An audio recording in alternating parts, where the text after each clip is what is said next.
Uterus की lining सही से ना बनना, या यूट्रस का प्रोलैप्स होना यानी कि बच्चेदानी का बाहर आना, या फाइब्राइड होना, या बार बार इन्फेक्शन होना, ये सभी जो चीज़ें होती हैं ये बच्चेदानी कमज़ोर होने की वजह से होती हैं।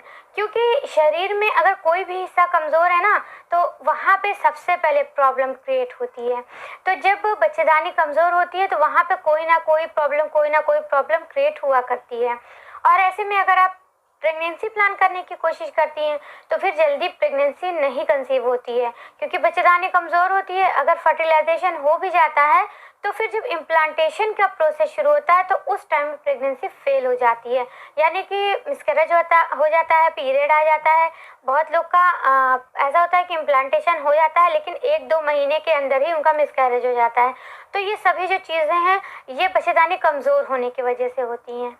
तो आज मैं 2 बहुत ही अच्छी चीज़ें आपको बताने वाली हूँ, जो अगर आप ट्रीटमेंट करा रही हैं तो उसके साथ करती हैं तो आपको बहुत ही अच्छा रिजल्ट मिलता है। आपके बच्चेदानी कमज़ोर है, आपने ट्रीटमेंट लेना शुरू किया, मेरे पास कई तरह के कमेंट भी आते हैं कि मैम मेरा जो यूट्रस है वो वीक है तो इस वजह से मैं ट्रीटमेंट कर रही हूँ लेकिन फिर भी कोई फ़ायदा नहीं हो रहा है। तो ऐसे जो कमेंट आते हैं तो उनसे मैं ये कहना चाहूँगी कि आप ट्रीटमेंट कर रही हैं लेकिन क्या आपने अपनी लाइफ स्टाइल में कोई चेंज किया? मोस्टली सबका आंसर होगा नहीं।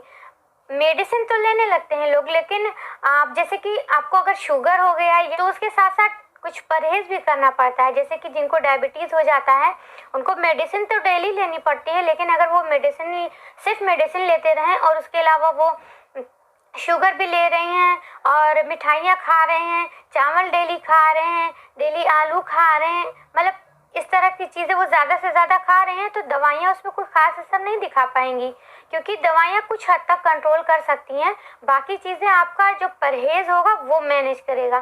तो इसलिए अब जब बच्चेदानी कमज़ोर है तो आप डॉक्टर को दिखा रही हैं तो अब उसके साथ साथ आपको अपनी लाइफ स्टाइल में भी चेंजेस करने पड़ेंगे, तभी आपको जल्दी रिजल्ट और पूरी तरह से रिजल्ट आपको दिखाई देगा। तो उसके लिए आपको क्या करना है, आपको अपनी डेली डाइट में हरी सब्जियां शामिल करनी ही करनी है, चाहे वो पत्तीदार सब्जी हो, चाहे वो लौकी हो, तुरई हो और भिंडी हो, करेला हो, इस तरह की चीज़ें बहुत सारी ग्रीन वेजिटेबल होते हैं। आप दिन भर में जो भी खाते हैं उसमें एक टाइम आपको ग्रीन वेजिटेबल खाना ही खाना है, और कुछ पका हुआ खाना है, कुछ आपको कच्ची चीज़ें भी खानी है। जैसे कि आप खीरा खा सकती हैं, चुकंदर खा सकती हैं, गाजर खा सकती हैं। आप इस तरह की कच्ची चीज़ों को ज़रूर शामिल करिए, क्योंकि कच्ची चीज़ें ना आपको आपके डाइजेशन को बेटर करेंगी, और डाइजेशन अगर सही है तो आप आधी बीमारियां तो आपके वैसे ही सही हो जाएंगी।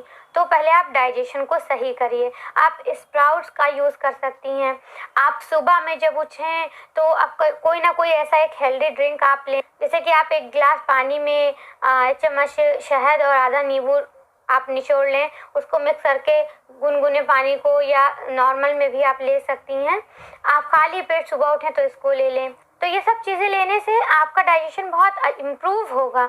और उसके अलावा आप ताज़े फल लें, ऐसे फल लें जो आप, ऐसा नहीं है कि बहुत महंगे फल लेना है, ऐसे फल आपको लेने हैं जो आपके आसपास के एरिया में आसानी से अवेलेबल हों और आपको सही रेट पे वो मिल रहे हों। बस ये है कि वो फ्रेश हों, आप ताज़ा लाएं, ताज़ा खाएं। जैसे जूस वगैरह होते हैं तो आपको डिब्बे वाला नहीं लेना है, वो महंगा भी मिलेगा और उसमें उतनी अच्छी क्वालिटी भी नहीं रहेगी।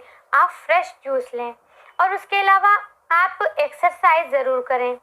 आप ऐसी एक्सरसाइज करें जिससे आपका जो पेट का हिस्सा है वहाँ पे आपको थोड़ा सा खिंचाव हो, और जब ऐसा होगा, स्ट्रेच होगा हल्का सा, तो वहाँ का ब्लड सर्कुलेशन बहुत अच्छा होगा, और ब्लड सर्कुलेशन अच्छा होने से वो जो अंग है वहाँ का वो सही से काम करेगा और धीरे धीरे वो हील होना शुरू हो जाएगा, फिर वो मजबूत हो जाएगा। और विटामिन सी वाली चीज़ें आप ज़रूर लें, जैसे कि मैंने बताया कि आप 1 गिलास पानी में शहद और नींबू डाल के आप पी सकती हैं, उसमें भी विटामिन सी आपको मिल गया। या और भी बहुत सारे ऐसे फ्रूट्स आते हैं जिसमें विटामिन सी होता है, वो आप लें। उसके अलावा आप ओमेगा 3 वाली चीज़ें ज़रूर लें, क्योंकि ओमेगा 3 जो होता है वो आपका जो प्रजनन अंग होता है उसके लिए बहुत ही फ़ायदेमंद होता है। उसके लिए आप चिया सीड ले सकती हैं, अखरोट ले सकती हैं, फ्लैक्स सीड ले सकती हैं। नॉन-वेज है तो आप फ़िश का यूज़ कर सकती हैं। तो इस सब से आपको ओमेगा 3 अच्छी मात्रा में मिलेगा। तो ये सब करने से आपकी बच्चेदानी धीरे-धीरे मज़बूत हो जाएगी, क्योंकि आप दवाइयाँ तो कर ही रही हैं, लेकिन साथ में आपने कुछ चेंजेस कर लिए। तो ये सारे चेंजेस करने से दवाइयाँ बहुत जल्दी से असर दिखाना शुरू करती हैं।